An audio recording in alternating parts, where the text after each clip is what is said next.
UP board कक्षा 12 के सभी विद्यार्थियों, आज हम लोग संस्कृत खंड जो आपका है अनिवार्य रूप से जिसको आपको पढ़ना होता है उसका जो 5वां पाठ है सुभाषित रत्नानी, उसको हम लोग पढ़ने चल रहे हैं। ध्यान दीजिए, आपका पहला पाठ भोजस्य औदार्यम हमने पढ़ा दिया है, दूसरा पाठ आत्मज्ञ एवं सर्वज्ञ, तीसरा संस्कृत भाषाया महत्व समाप्त हो गया है। चौथा पाठ जो आपका था जातक कथा वह अब आपके कोर्स से हटा दिया गया है, इस साल आपको वह नहीं पढ़ना है।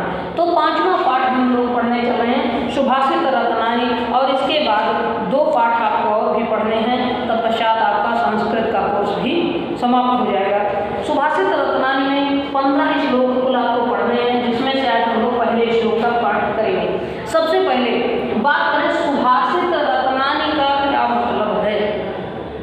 देखिए, अगर हम लोग थोड़ा थोड़ा अन्वय करें तो 3 शब्द हैं। शुभ अर्थात जो लाभदायक, आश्रित, देखिए आश्रित उससे बड़ा सा होना चाहिए, आशय जिसको आप कहते हैं, आशय से अगर छोटा सा है तो आशीष में इस तरह का सा हो सकता है।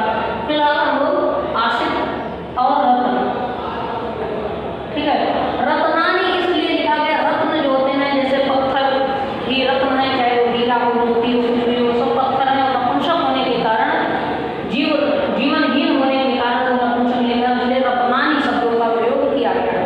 किंतु शुभ का अर्थ है लाभकारी, और आश्रित जिसका आशय, आश्रित शब्द जो है आश्रय से बना हुआ है। आश्रय का मतलब क्या होता है, अर्थ, जिसका आशय शुभ है, शुभ आशय वाले वचन रूपी रत्न, सुभाषित रूपी रत्न, जिसे आज हम लोग पढ़ेंगे। ठीक है, ऐसे वचनों को हम लोग आज पढ़ने जा रहे हैं जो बहुत ही शुभ हैं, मानव जीवन के लिए सर्वथा लाभकारी हैं। पिछले पाठ में संस्कृत भाषा या महत्व को पढ़ते हुए अभी आप लोगों ने यह पाठ भी पढ़ा, यह पंक्ति पढ़ी थी संस्कृत में, जिसमें कहा गया है कि मानवीय गुणानाम, मानवीय गुणों की यादृशी विवेचना, जिस प्रकार की विवेचना जैसी व्याख्या संस्कृत साहित्य वर्तते, संस्कृत के साहित्य में है, ना तादृशी अन्यत्र, वैसी और कहीं भी नहीं है। तो हम लोग संस्कृत भाषा जो मानवीय गुणों की संपूर्ण व्याख्या करती है, उसके अंतर्गत श्लोकों का अध्ययन करेंगे। पहला श्लोक आपका है भाषा सुमुख्या मधुरा दिव्या गीर्वाण भारती। यह अंतिम पंक्ति है संस्कृत भाषा या महत्व, जो पाठ आपने पिछला पढ़ा उसकी अंतिम पंक्ति है कि भाषासु मुख्या मधुरा दिव्या गीर्वाण भारती, और तस्या ही मधुरम काव्यम तस्मादपि सुभाषितम। आपको जब हिंदी का कोर्स पढ़ाना शुरू होता है, पूछा जाए कि सबसे पहले कहाँ से शुरू करें, गद्य से, काव्य से, संस्कृत से, खंड काव्य से, कहानी से या व्याकरण से, तो आप क्या कहते हैं, पहले काव्य से। क्यों? क्योंकि काव्य मधुर होता है, काव्य में सर्वाधिक रस होता है, सर्वाधिक आनंद होता है। तो संस्कृत में भी इसके काव्य ही सबसे अधिक मधुर हैं। देखिए क्या क्या शब्द हैं, आप लोग किताब अपने सामने रख लीजिएगा। यह आप लोगों से अनुरोध है, आदेश भी है कि बिना किताब के कोई पढ़ाई नहीं होती। श्लोक आप ध्यान से सुने, भाषासु मुख्या मधुरा दिव्या गीर्वाण भारती। भाषासु अर्थात सभी भाषाओं में, देखिए भाषासु बहुवचन का शब्द है, सभी भाषाओं में मधुरा, देखिए स्त्रीलिंग का शब्द है, इसीलिए मधुरा दिव्या, दिव्य नहीं दिव्या, मधुर नहीं है मधुरा, ठीक है।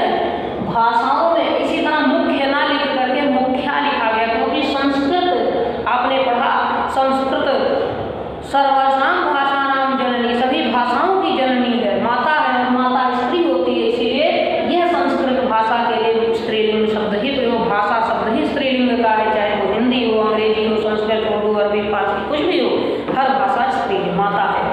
तो भाषासु सभी भाषाओं में मुख्या, मुख्य है मधुरा, सबसे अधिक मधुर है, दिव्या और सबसे दिव्य है क्या, गीर्वाण भारती। गीर्वाण भारती के बारे में आपको मैंने बताया, गीर्वाण भारती क्या है, संस्कृत गीर्वाण भारती इसको कहा गया है संस्कृत भाषा। सभी भाषाओं में मुख्य, सबसे मधुर और सबसे दिव्य भाषा कौन सी है? संस्कृत। श्लोक को ध्यान से सुनिए। भाषा सुमुख्या, सभी भाषाओं में मुख्य अर्थात प्रधान भाषा है, मुख्य भाषा। दिव्या, दिव्य भाषा है। मधुरा, मधुर भाषा है। कौन सी? गीर्वाण भाषा, संस्कृत भाषा। संस्कृत भाषा सभी भाषाओं में सबसे दिव्य, सबसे मधुर और सबसे मुख्य है। अगली लाइन क्या है? तस्या ही मधुरम काव्य। तस्या मतलब उसके, तस्या ही उसमें भी। अब पूरी भाषा मधुर है, लेकिन उसमें भी अगर ढूंढना हो तो सबसे ज्यादा मीठा क्या है? कई तरह की मिठाइयां रखी हो सामने और उसमें ढूंढना सबसे अधिक मीठा क्या है? पूरी की पूरी भाषा ही मीठी है। घर में बहुत से व्यंजन बनते हैं, लेकिन सबसे अधिक चटपटा कौन सा? ये ढूंढना है। तो संस्कृत में जो कि पूरी भाषा सबसे मधुर भाषा है, उसमें भी और भी मधुर क्या? तस्या ही मधुरम काव्यम। देखिए श्लोक की पंक्तियां ध्यान से। तस्या ही मधुरम काव्यम, उसमें भी सबसे मधुर क्या है? काव्य है। संस्कृत के काव्य सबसे मधुर है। अभी पिछले वर्ष आपने देखा कि विद्यालय में संस्कृत श्लोक प्रतियोगिता हुई थी और किस तरह से आपने अच्छे अच्छे श्लोकों का गायन किया था। ये सब तो यहाँ जो हम लोग पढ़ने जा रहे हैं सब के सब अनुष्टुप छंद है। केवल एक छंद आपका है जो उपेंद्र वज्रा है। ठीक है, तो भाषासु मुख्या मधुरा दिव्या गीर्वाण भारती। भाषा तो सभी भाषाओं में, मुख्या मुख्य भाषा, दिव्या दिव्य भाषा, मधुरा सबसे मधुर भाषा कौन सी है? गीर्वाण भारती, संस्कृत भाषा है। तस्या ही मधुरम काव्यम, उसमें भी सबसे अधिक मधुर उसके काव्य हैं। संस्कृत भाषा में सबसे मधुर क्या? काव्य, और काव्य में भी मधुर है। तस्माद अपि सुभाषितम, ध्यान दीजिए अंतिम चरण है। तस्माद अपि सुभाषितम, उसमें भी सबसे मधुर क्या है इसके? सुभाषित, सुंदर वचन। ठीक है, तस्मात माने उसमें, अपि माने भी, उसमें भी सुभाषितम सुंदर वचन जो है ये सबसे मधुर है। यानी कि सभी भाषाओं में सबसे प्रधान भाषा, सबसे दिव्य भाषा, सबसे मधुर भाषा संस्कृत है। उसमें भी सबसे मधुर इसके काव्य हैं, और काव्य में भी सबसे मधुर क्या है? सुभाषित। समझ में आया है? इसको आप लोग लिख लीजिएगा। भाषा सुमुख्या मधुरा दिव्या गीर्वाण भारती। समस्त भाषाओं में, भाषा अर्थात सभी भाषाओं में मधुरा दिव्या गीर्वाण, मुख्या सबसे मुख्य भाषा, मधुरा मधुर भाषा, दिव्या दिव्य भाषा कौन सी है? गीर्वाण भारती, संस्कृत भाषा है। तस्या ही मधुरम काव्यम, उसमें भी सबसे मधुर क्या है इसके? काव्य। और तस्मादपि सुभाषितम, उसमें भी, काव्य में भी, तस्मादपि उससे भी मधुर क्या होते हैं? सुभाषितम, इसके सुंदर वचन है। सुभाषित का अर्थ सुंदर वचन। ठीक है, तो इस तरह से आपका ये पहला श्लोक समाप्त हो गया है। अब हम लोग चर्चा करेंगे दूसरे श्लोक की। दूसरा श्लोक ध्यान से पढ़िएगा। सुखार्थिनः कुतो विद्या, विद्यार्थिनः कुतो सुखम। और सुखार्थी व त्यजेत विद्या, विद्यार्थी व त्यजेत सुखम। 2 नंबर का श्लोक है ये। पहला शब्द क्या है? सुखार्थी। ठीक है, सुखार्थी का अर्थ होता है सुख की इच्छा करने वाले। इसी तरह विद्यार्थी होता है विद्या की इच्छा करने वाले। जो लोग ज्ञान की इच्छा रखते हैं, विद्या प्राप्ति की इच्छा रखते हैं, उन्हें विद्यार्थी कहा जाता है। और जो लोग सुख प्राप्ति की इच्छा रखते हैं उन्हें सुखार्थी कहा जाता है। एक विद्यार्थी के लिए सुख भोग का निषेध है। विद्यार्थी जीवन, एक कहावत कही जाती है, विद्यार्थी जीवन कष्टमय होता है। इसमें आपको कड़ी मेहनत करनी है। अगर आपको विद्या का अध्ययन करना है, ज्ञान चाहिए, तो आपको सबसे पहला सुख जो आपका छूटेगा, अधिक से अधिक आप सोना नहीं है। सबसे कम होता है यही चीज। आपको व्यर्थ में कहीं भी बैठकर बातचीत में, खेलकूद में, घूमने टहलने में अपना समय नष्ट नहीं करना। और मनुष्य अज्ञानता के चक्कर में फंस करके इन्हीं सब चीजों को सच्चा सुख समझता है। मनुष्य को ऐसा प्रतीत होता है थोड़ा घूम ले, टहल ले, जान ले, खेल कूद ले बच्चे, तो इसी में सच्चा सुख है, जबकि यह सत्य नहीं है। वास्तविक सुख तो यह विद्या देती है। इसलिए जो लौकिक सुख हैं, जो संसार के दिखाई देने वाले, दिखावे के सुख हैं, उनकी चाह रखने वाले व्यक्ति को विद्या की इच्छा नहीं करनी चाहिए। तो सीधे अर्थों में यहाँ कवि कहता है कि सुखार्थिनः कुतो विद्या। कुतो का अर्थ होता है कहाँ, पुत्र शब्द से बना कुतो अर्थात कहाँ। सुखार्थी के लिए, जो सुख की इच्छा करते हैं उनके लिए विद्या कहाँ है। वो तो सोएंगे, सोने का सुख भोगेंगे, वो तो भोजन का आनंद लेंगे, अच्छे से अच्छा खाएंगे, अच्छे से अच्छा पहनने में उनका समय नष्ट हो जाएगा, पढ़ेंगे कब।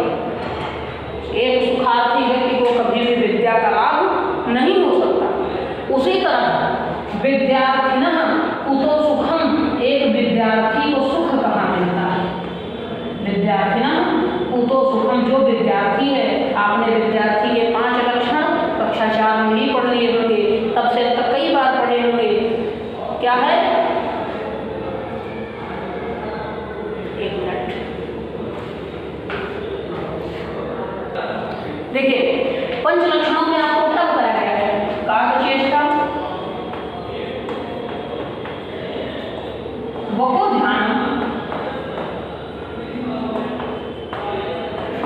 श्वान निद्रा त्रयवचा, पूरा श्लोक जानते हैं। कार्य चेष्टा, वको ध्यान, श्वान निद्रा त्रयवचा और अल्पाहारी गृह त्यागी विद्यार्थी। 5 लक्षण अर्थात विद्यार्थी के 5 लक्षण क्या है। कौवे की तरह सतर्क होना चाहिए। चेष्टा जो चेतना है, सतर्कता कौवे की तरह। आप देखिए, कौवा अगर पेड़ पर बैठा हुआ आप नीचे से कंकड़ उठाने के लिए झुकिए तो उड़ जाता है।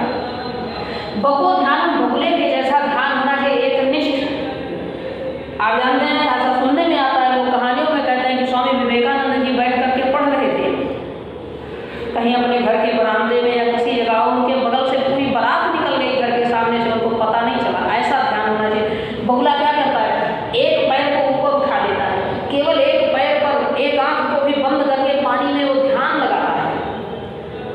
लगता है कि बस उसको दुनियादारी से कोई मतलब नहीं, उसको ध्यान लगाया है, लेकिन जैसे ही उसके सामने से छोटा सा भी जलीय जंतु आता है, उसको झपट के पकड़ लेता है। इसीलिए इस तरह के ध्यान लगाने वालों को एक मुहावरा भी है, बगुला उठा।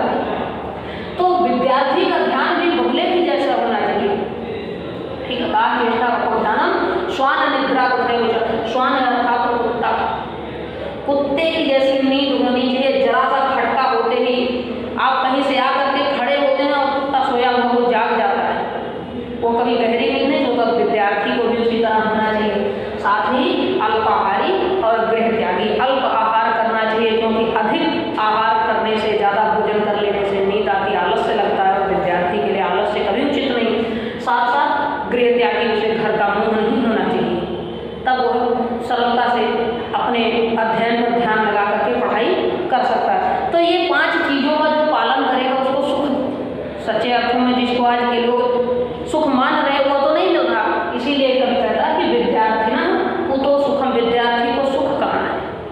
ठीक है, देखिए, सुखार्थी ना कुतो विद्या, सुखार्थी व्यक्ति के लिए विद्या का लाभ कहाँ होता है, और विद्यार्थी ना कुतो सुखम, विद्यार्थी को सुख का लाभ कहाँ होता है।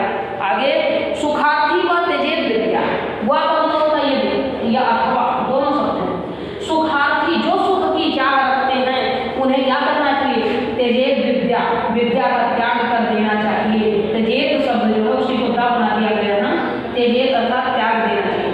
सुख की इच्छा है तो भैया पढ़ना लिखना छोड़ दो, विद्या का त्याग कर दो, आप सुख को। और विद्यार्थी व त्यजेत सुखम, अगर आप विद्यार्थी बनना चाहते हैं, विद्या का अध्ययन करना चाहते हैं, तो सुख की इच्छा त्याग दीजिए। श्लोक को फिर से पढ़ लेते हैं। सुखार्थिनम कुतो विद्या, विद्यार्थिनम कुतो सुखम। सुख की इच्छा रखने वाले को विद्या कहाँ प्राप्त होती है, और विद्या की इच्छा रखने वाले को सुख कहाँ मिल सकता है। इसलिए सुखार्थी व त्यजेत विद्या, सुख की इच्छा करने वालों को विद्या का त्याग कर देना चाहिए, और विद्यार्थी व त्यजेत सुखम, विद्यार्थी अर्थात विद्या की इच्छा करने वाले को सुख का त्याग कर देना चाहिए। दूसरा श्लोक हो गया, हम लोग तीसरा पढ़ लेते हैं। ठीक है, ध्यान दीजिएगा। तीसरे श्लोक में कहा गया है कि जल बिंदु निपातेन क्रमशः पूरिते घटः। तीसरा श्लोक ध्यान से सुनिए। जल बिंदु निपातेन क्रमशः पूरिते घटः, सह हेतु सर्व विद्यानां धर्मस्य च धनस्य च। कहने का तात्पर्य है, आप देखिए, एक एक बूंद पानी के गिरने से बर्तन भर जाता है। एक मुहावरा, एक लोकोक्ति है आपकी हिंदी भाषा में, बूंद बूंद से भरा करता है। तो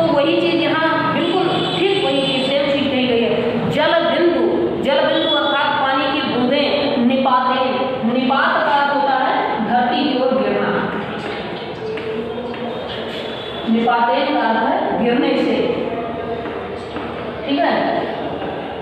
जल बिंदु निपातेन, पानी की बूंदों के गिरने से, क्रमशः अर्थात धीरे धीरे, क्रमशः का अर्थ है धीरे धीरे, पानी की बूंदों के गिरने से धीरे धीरे करके क्रमशः पूर्यते घटः, पूर्यते का अर्थ होता भर जाता है, पूर्यते अर्थात भर जाता है, क्या घटः मतलब घड़ा। जल बिंदु निपातेन क्रमशः पूर्यते घटः, घड़ा जो होता है वो कैसे भर जाता है, बूंद बूंद जल के गिरने से ही, ठीक है। और सह हेतु, हेतु का अर्थ वैसे तो कारण होता है, यहाँ हम उदाहरण भी लिख सकते हैं। सह का अर्थ मैंने बताया था वह, हेतु का अर्थ है यह उदाहरण है या कारण है जानने के लिए आपको, ठीक है।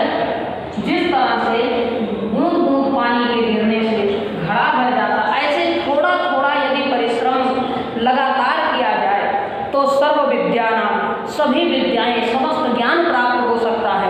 धर्मस्य, संपूर्ण धर्म को आप प्राप्त कर सकते हैं। और धनस्य च, धन का भी अर्जन, एक एक रुपया इकट्ठा करते करते किसी दिन आपके पास बहुत से रुपए हो सकते हैं। अगर आप एक एक श्लोक करके पढ़ना शुरू करेंगे, प्रतिदिन एक श्लोक को याद करेंगे तो 15 दिन भले लग जाएंगे, लेकिन आपको पाठ के 15 श्लोक याद हो जाएंगे। रोज आप मेहनत करते हैं अपने मैथ के, फिजिक्स, केमिस्ट्री के, आप तमाम प्रयोगों को आप प्रतिदिन अध्ययन करते रहेंगे तो एक दिन ऐसा आएगा जब आपको पूरी किताब रट जाएगी, आपको कोई कहीं से भी कुछ भी पूछे आप बता सकते हैं। तात्पर्य बूंद बूंद पानी से जैसे गिरने से घड़ा भर जाता है, वह एक उदाहरण है। बूंद बूंद पानी के गिरने से भरता हुआ घड़ा इस बात का उदाहरण है कि यदि निरंतर थोड़ा थोड़ा परिश्रम किया जाता है तो मनुष्य सभी विद्याएं, धर्म और धन का संचय कर सकता है, एकत्रित कर सकता है। श्लोक देखिए, जल बिंदु निपातेन, जल बिंदु अर्थात पानी की बूंदों के निपातेन गिरने से क्रमशः धीरे धीरे पूर्यते घटः, घड़ा भर जाता है। सह हेतु, वह उदाहरण है, यह एक उदाहरण है किसका, सर्व विद्यानां, सभी विद्याओं का, धर्मस्य च और धर्म का, धनस्य च और धन का भी। अर्थात आप लिखेंगे कि जिस प्रकार बूंद बूंद जल के गिरने से घड़ा भर जाता है, ठीक उसी प्रकार निरंतर थोड़ा थोड़ा परिश्रम करते रहने से सभी विद्याएं, धर्म और धन की प्राप्ति हो जाती है, ठीक है। आशा करता हूँ कि इस श्लोक में भी आपको कोई समस्या नहीं होगी। चौथे श्लोक की ओर हम लोग चलते हैं, ठीक है। चौथा श्लोक आपका क्या कहता है, ध्यान देंगे। काव्य शास्त्र विनोदेन कालो गच्छति धीमताम्, काव्य शास्त्र विनोदेन कालो गच्छति धीमताम्, व्यसनेन च मूर्खाणां निद्राया कलहेन वा। श्लोक को फिर से ध्यान से देखें। काव्य का अर्थ आप जानते ही हो, कविता, और शास्त्र ऐसे ग्रंथ, ऐसी पुस्तकें जो हमें जीवन जीने का सही तरीका सिखाती हैं, शास्त्र कहलाते हैं, ठीक है। तो आप इसको एक साधारण सा अर्थ ले सकते हैं, ज्ञान की बातें, क्या ज्ञान की पुस्तकें, ठीक है, बातें कह सकते हैं या फिर पुस्तकें। और विनोदेन, विनोद का वैसे तो अर्थ होता है हंसी मजाक करना, विनोद का अर्थ है हास परिहास, हास परिहास, स्वयं ही हंसना हास्य कहलाता है, और जब किसी और के कारण हंसते हैं या किसी और के ऊपर हंसते हैं तो वो परिहास कहलाता है, ठीक है, जिसको आप मजाक कहते हैं। फिर अब काव्य शास्त्र विनोदेन कालो गच्छति, ध्यान दीजिएगा, सभी शब्दार्थ में लिख रहा हूं। कालो का अर्थ है समय, गच्छति, गच्छति का मतलब क्या, बीतता है, लिया जाता है, ठीक है। तो यहाँ समय क्या होता है, जाता है या बीतता है। कालो गच्छति धीमताम्, धीमताम् का अर्थ होता है धी शब्द धैर्य से बना हुआ है, ठीक है। और यहाँ धीमताम् का अर्थ क्या होगा, बुद्धिमान या धैर्यवान, बुद्धिमान। अब ध्यान दीजिए, आप पूरे श्लोक को पढ़ करके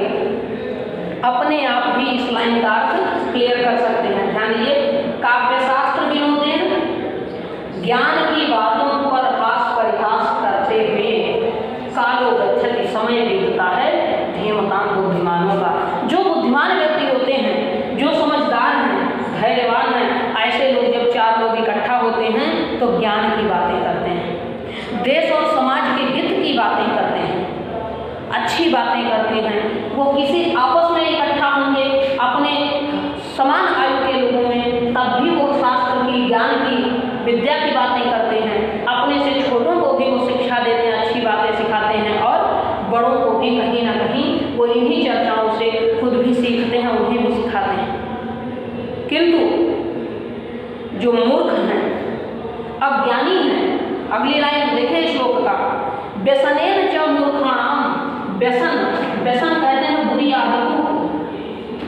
कुछ लोगों को बुरी लत लगी हुई होती है, जैसे अच्छा खाने की लत भी एक व्यसन है, ठीक है। हर समय कुछ चटपटा खाने की लत जो लग जाती है लोगों को, हमेशा अच्छा खाने की लत, वो भी एक व्यसन है।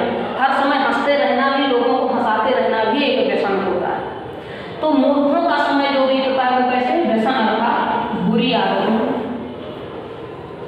चार लोग इकट्ठा होंगे, बिना मतलब की बातें करेंगे, ठीक है।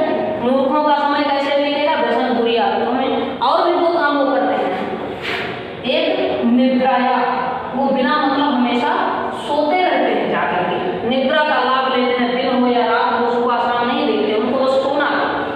और अगर इससे भी समय बचा तो कलहेन, कलह में झगड़ा करते थे एक दूसरे से। अब आप लोग प्रायः समाज से आप सब भी जुड़े हुए हैं, तो एक उदाहरण देता हूँ। आप देखो, चार बुजुर्ग लोग कहीं इकट्ठा होते हैं, कुछ पढ़े लिखे लोग, तो आप लोग भी जानते हो कि कहीं ना कहीं वो पढ़ाई लिखाई से संबंधित ही बातें करते हैं। लेकिन कभी किसी गांव के चौराहे पर निकल जाइए, कहीं गांव बाहर कोई बगीचा पुलिया उलिया को देख कर आइए, सुबह शाम में दो चार लोग बैठ के बिना मतलब गप लगाते मिलते हैं, उनको कोई काम नहीं। आपने हाई स्कूल में एक पाठ पढ़ा था मित्रता, आचार्य रामचंद्र शुक्ल का। उन्होंने क्या कहा था कि जब हम बुरे मार्ग पर पैर रख रहे हो, जो हमको टोकता है वही मित्र है, किंतु जो महफिलों में ठहाका लगाते हैं, गलियों में धुआं उड़ाते हैं, गांव के बाहर मोहल्ले के बाहर घूम रहे हैं, वैसे लोग मित्र नहीं। तो वही लोग तो मूर्ख हैं। अगर वो मूर्ख ना होते तो क्यों गलियों में ठहाका लगाते हुए घूमते, महफिलों में जाकर हंसी मजाक करते? नहीं, वो वही उनकी बुरी आदत है, बार बार उन्हें महफिलों में जाना, पार्टियां करना, वही ठहाके लगाते हुए गाँव के बाहर। आप देखिए हर गांव में दो चार ऐसे होते हैं जो अपना ग्रुप बना के सबसे अलग चलते हैं, हर मोहल्ले में होते हैं। तो यहाँ इस श्लोक में यही कहा गया है कि काव्य शास्त्र विनोदेन, काव्य शास्त्र के अर्थात ज्ञान की बातों पर विनोद करते हुए, हंसी मजाक चर्चा करते हुए। बुद्धिमान व्यक्ति यदि हंसता भी है, हंसी मजाक में आपस में भी कुछ कहते हैं, तो अच्छी शिक्षा की बातें हैं।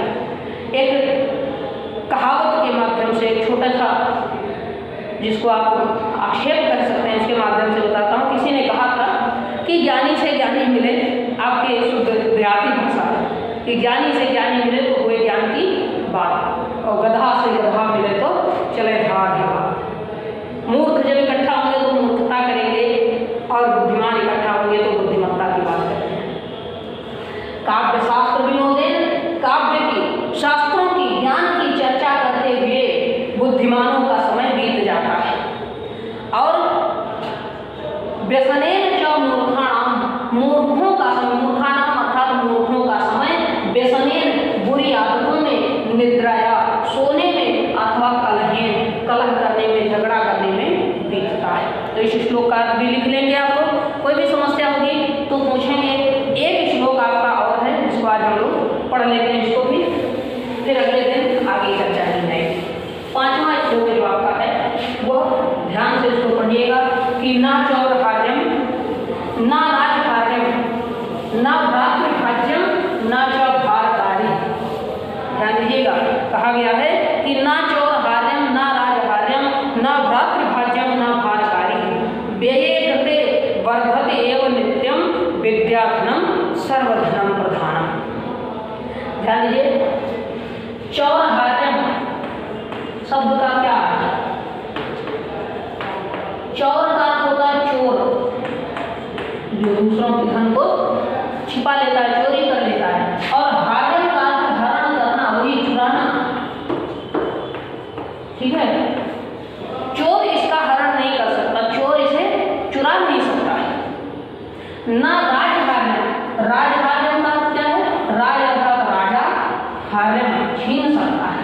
राजा क्या करता है, कभी कभार कुछ ऐसे भी होते हैं जो यह देखता है कि किसी उसके राज्य में किसी के पास कुछ अच्छी चीज है तो उसको छीन लेता है। राजा भी इसको नहीं छीन सकता, शासन इसके लिए आपको कोई टैक्स नहीं लगा सकता। अगर आपके पास अधिक धन हो जाता है तो सरकार कर लगाती है उस पर, विभिन्न प्रकार की वस्तुओं पर अलग अलग कर होते हैं। लेकिन विद्या ऐसा धन है कि चाहे जितना हो आपके पास, इस पर कोई टैक्स नहीं है। राजहार्यम, राजा भी, ठीक है, इसे छीन नहीं सकता, ठीक है। ना भ्रातृभाज्यम, भ्रातृ का अर्थ होता है भाई, और भाज्य का अर्थ होता है बांटना। अगर घर में संपत्ति अधिक हो तो भाइयों में बंट जाती है, एक से अधिक जैसे ही भाई हुए संपत्ति का, यहाँ तक कि घर भी बंट जाते हैं। आप लोग तो इसके प्रत्यक्ष उदाहरण है, आपने देखा होगा। लेकिन विद्या ऐसा धन है जिसको भाई क्या करता है, बांट नहीं सकता।